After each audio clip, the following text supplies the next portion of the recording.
My name is Megan Wilson. I'm 41 years old, and for nearly 2 decades, I've been a worship leader at a mid-sized church in rural Kentucky. My life has been framed by Sunday mornings, midweek rehearsals, and the endless hum of guitars and microphones being tested. People often assume that leading worship means you're close to God by default, but the truth is, you can sing every note perfectly and still miss His heart entirely. That was me, polished on the outside, but quietly conflicted inside. I had built a reputation for being spirit-filled, for knowing all the right phrases, the perfect scripture to quote, the right tears to shed during a powerful chorus. But somewhere along the way, I stopped asking myself if my heart was actually aligned with the one I was singing about. I was too busy leading others to the altar to realize I hadn't been there myself in a long time. It was a cold February morning when my life and my eternity were turned upside down. The air was sharp, the kind that makes your breath look like smoke when you exhale. I was running late for an early worship team meeting, juggling my coffee and my bag as I slid into my car. There was nothing unusual about the day until there was. Halfway to church, a sharp pain seized my chest. It wasn't subtle. It was a deep, crushing pressure that made it feel like the breath had been vacuumed out of my lungs. My hands tightened on the steering wheel as if holding it harder could somehow keep me anchored in reality. I pulled over onto the shoulder, my vision blurring. I remember fumbling for my phone, dialing my husband, and hearing my own voice sound distant and slurred. "I think I'm having a heart attack." Those words were the last clear memory I had of Earth before everything changed. The world around me dimmed, not like a light being switched off, but like a theater curtain being drawn. The traffic noise faded, my heartbeat slowed, and the cold air inside my car seemed to dissolve into something still and thick. I felt my body grow heavy, yet weightless, as though I were sinking into the seat and rising out of it at the same time. Then came the silence, absolute, unearthly silence. I realized, with a strange mix of terror and wonder, that I was no longer breathing. My chest didn't rise or fall. There was no pulse in my neck. My hands lay still on my lap, pale and slack. And yet, I was still aware. I lifted my gaze, or at least I thought I did, and saw myself slumped in the driver's seat, head tilted, eyes half closed. It was jarring to see my own body like that, like looking at a stranger who just happened to be wearing my clothes. That's when I felt it, a warmth behind me, not just a physical warmth, but a presence so holy, so utterly overwhelming, that my soul seemed to instinctively bow in recognition before my mind caught up. I didn't have to turn to know who it was. "Hannah," the voice said, not out loud, but into the very core of me. It was the kind of voice that didn't need sound waves. It spoke directly to the truth of who I was. I turned, and there he was, Jesus. Not the soft, pastel version from children's storybooks, but so radiant, so consuming in his glory that I could hardly keep my eyes on him. His robe shimmered like woven light, his eyes like an endless ocean deep enough to drown in, yet so full of love that I never wanted to come up for air. My knees, or whatever I had in this form, buckled. I felt completely undone in his presence, stripped of every title, every accomplishment, every excuse. "I'm going to show you something," he said, and the gravity in his voice made me tremble. "You must listen carefully, because this is not for you alone. What I show you, you must tell them. Many lives will depend on it." Before I could ask what he meant, the space around us shifted. The highway, my car, the cold February air, they were gone. We were suddenly high above the earth, as though standing on an invisible platform that hovered in the heavens. The world below stretched out in every direction, dotted with thousands, no, millions of tiny specks of light. I realized, with a strange tightening in my chest, that these were churches, but only a few of them were glowing with a brilliant, living light. The rest were dim, their glow pale and weak, and some were completely dark. I turned to Jesus, my voice trembling. "Lord, what is this?" His expression was solemn. "You are looking at my churches, and I tell you the truth, Hannah, only a small fraction truly belonged to me. The rest," he paused, his gaze fixed on the dim and dark specks below, "are leading people to hell." I felt my spirit tremble at his words. "Lord," I whispered. How can that be? Millions of churches in your name, and only a few are yours. Jesus' eyes, so full of both mercy and unshakable truth, met mine. Not everyone who calls me Lord belongs to me. Many have built kingdoms for themselves and called them mine. Many speak my words, but live by their own ways. Their lips praise me, but their hearts are far from me. The weight of his words sank deep into my being. I thought of the churches I'd been to over the years, the polished stages, the fog machines, the carefully scripted services. I thought of how easily we measured a church's health by attendance numbers instead of the presence of God. Without another word, Jesus gestured with his hand, and we began to descend toward one of the brilliant lights. As we drew closer, I was surprised by what I saw. It wasn't a massive cathedral or a gleaming megachurch with towering screens and expensive decor. It was a small, weather-worn building, the kind you might pass without noticing. The paint on its wooden siding was peeling, and the roof looked patched in places. There was no marquee sign, no bright banners, just a plain wooden cross above the entrance. But the moment we came near, I felt the waves of his presence so tangible it was almost like breathing a thicker, sweeter air. The building glowed from the inside out, not with electricity, but with the very light of heaven. Inside, I saw a handful of people on their knees. Some were praying aloud, others in silence, their faces wet with tears. There was no music playing, no pastor on a platform. Just raw, desperate hearts crying out to God. "These," Jesus said softly, "are mine." I looked around, trying to understand. "But Lord, they don't have much.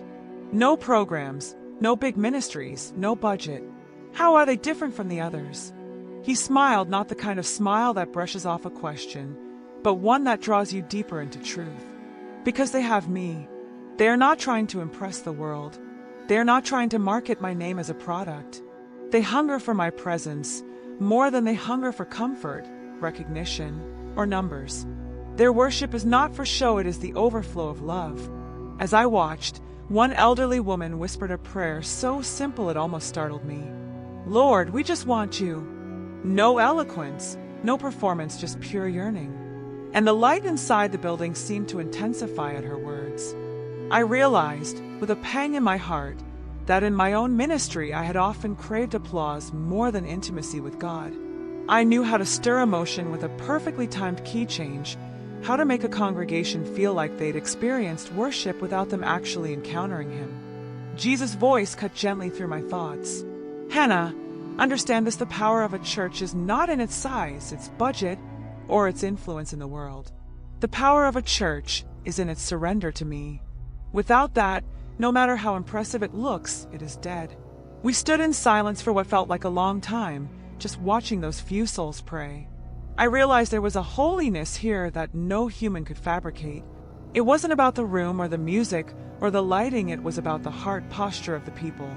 Finally, Jesus turned to me, his gaze intense. "Tell them this: I am not looking for buildings filled with bodies. I am looking for hearts emptied of self and filled with my spirit." Many will be shocked on that day when they hear, "I never knew you," because they thought attendance and activity were the same as knowing me. They were not. My eyes filled with tears. "Lord, if this is the first church, what about the rest? What about all those dim and dark ones?" His face grew solemn again. "I will show you, but prepare your heart. Hannah, what you will see next will shake you." And with that, the vision began to shift, the glowing church fading from view as we rose once more into the sky, heading toward another light. We lifted again, weightless, soundless, until the earth below looked like a patchwork quilt of roofs and roads, malls and fields, neighborhoods stitched together by highways like silver threads. Jesus pointed, and we drifted toward a district of brick warehouses and sagging power lines. The sun down there was low and red, the kind that turns windows into bronze. Sirens wailed somewhere far off. A train clattered by, slow and stubborn. We hovered above a tired block where a row of storefronts sat shoulder to shoulder. A pawn shop, a laundromat, a payday loan office with a flickering sign. Wedged between them was a narrow building with a faded awning. On the glass door, someone had taped a handwritten poster, "Prayer tonight." All welcome. No logo. No schedule. Just that. From the sidewalk, you wouldn't guess it. But the place pulsed with a living light that seeped through the cracks of the door and the seams of the bricks. It wasn't flashy like neon.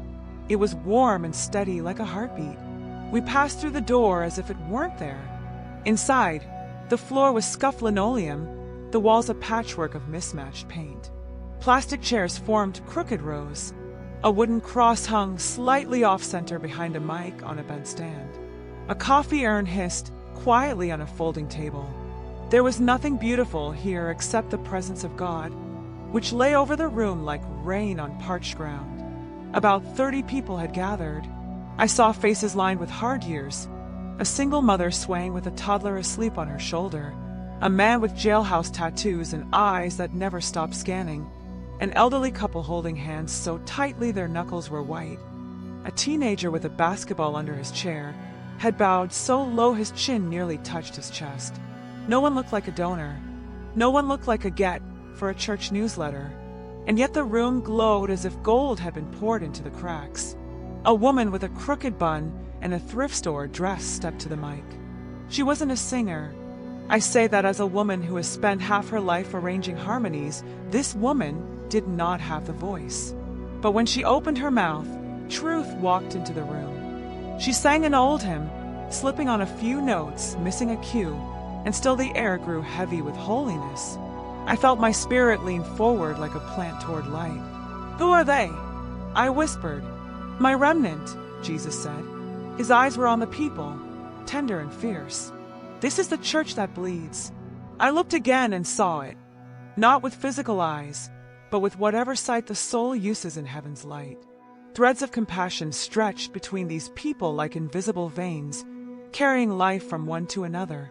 When one wept, the threads brightened. When one laughed through tears, the threads hummed. They weren't an audience. They were a body. A thin man stood and cleared his throat. Family, I got hired this morning at the warehouse. Third shift. It's answer to prayer. But my boots are shot. He lifted a foot. The sole flapped like a mouth. Before he finished the sentence, 3 people were kneeling, measuring, debating sizes. A kid sprinted out the door. I watched him return 5 minutes later with a pair of used work boots hugged against his chest like treasure. Another woman raised her hand. My boy relapsed. Her voice cracked. He's missing.